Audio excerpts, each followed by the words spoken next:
Okay, so in the previous file, I showed you how to have your teachers download their rosters. This is for you, how you can get it, so that way you don't have to ask your teachers for it. So log on to your to your Mount SAC portal. Once you're logged in, you're going to go ahead and go onto the faculty page. Okay, the faculty tab. Sorry.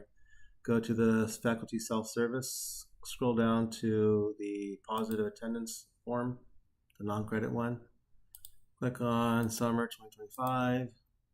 You don't have classes, so click on this one here, Faculty Service menu, and then click where it says Summary Class List. Then what you're going to have to do is go ahead and enter the CRN number. So I have one already here. Click on it and then submit. And now you are able to see your teacher's class list on there. So a better way, I think, of looking at it is also looking where it says basic, print basic roster. And this is where you see what the teachers see on their end. Now, at the very bottom, you notice that these are blank down here. When you start dropping students, the students that were dropped will appear either on this one or on this one. It'll have the list of names. It'll say dropped, and it'll give you the date they were dropped. This is what you're going to do in order to see which students were dropped already. Teachers will always tell you, oh, this student hasn't been dropped. But if their name appears down here, that means they were dropped.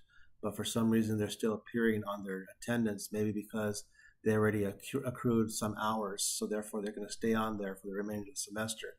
But as long as those students' names are down at the bottom here, that means they have been dropped from Mount SAC's roster. So you don't have to keep on sending them continual requests. Here's where you can verify if they've been dropped or not. Now, you're going to have to download this. So one way, so you can print it. So what I would do is I would right click and I would click on print and then save as a PDF. So that way you can go ahead and save each one. I would recommend you put these all in a folder like I have done over here in my ads and drops folders. So what this one is for me, I think I did this one here. These are all the ads and drops. So there you go right there. Okay. So what I'm going to do is I'm going to cross-reference these with the PUSD roster myself and then highlight which ones need to be added or dropped. Okay. Now, that's that part. Okay. There's a lot more work to this. Okay. So you'll notice I have my add and drop form here.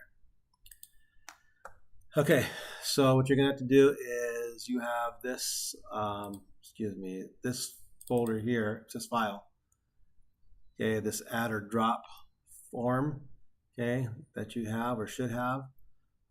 Here's where you're gonna put in the student name and the A number, the student Mount SAC ID number, and then tell them if the student's never been here, you check here. If they have been here for a couple hours or a day, but they stopped coming, then you click this one here. If they're moving from one class to another class, then you're going to go from CRN 804 to 805. Okay, so it's a class change form. It just depends on what's happening. For most part, you're going to just put they never attended because most of these kids pretty much didn't show up on day one or didn't show up at all.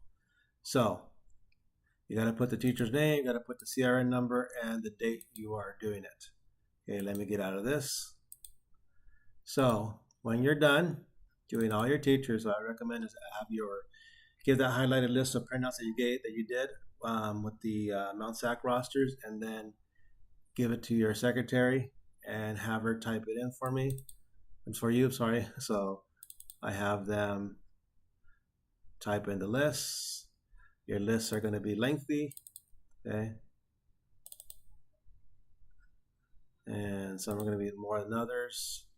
So you can have a long list.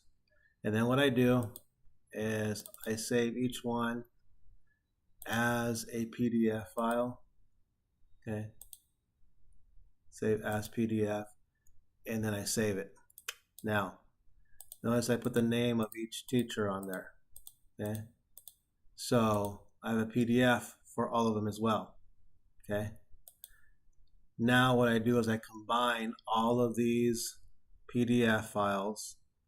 Okay, so what I tend to do is um, I use Microsoft Adobe Acrobat Pro to do it. I'm not sure if you guys can do it without Pro with the basic version, but I can highlight them all and then right click, and then what I do is I combine supported files in Acrobat, and I just combine them all together.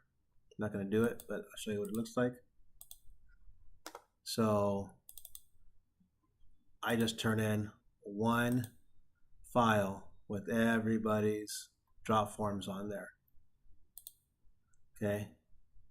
You are tasked with trying to make this as easy as possible for Mount SAC, so that way you can get your job done easier too. So these are the two files I end up sending to Mount SAC. Stay organized because you will get confused. Okay, so